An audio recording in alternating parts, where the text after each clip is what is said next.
Aquest cap de setmana, el Centre Cívic de la Teixonera organitza la 5a edició del cicle Territori en Dansa, que enguany es centra al voltant del concepte migracions. Es tracta d'un certamen adreçat a joves companyies que volen obrir-se camí en el món de la dansa.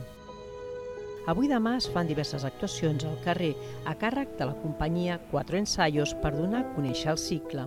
Han dansat a la Boca de Metro del Guinardó Sant Pau, a la del Carmel i a la plaça d'Eivissa, i demà ho faran al Metro Vall d'Hebron. Territori en Dansa ha programat actuacions i tallers per divendres i dissabte al Centre Cívic. A més, el centre ofereix les seves instal·lacions per a grups en residència que vulguin assajar i preparar els seus espectacles. Hi ha grups de gent jove, molt bons bailarins, molt bons professionals, que necessiten d'espai per a treballar.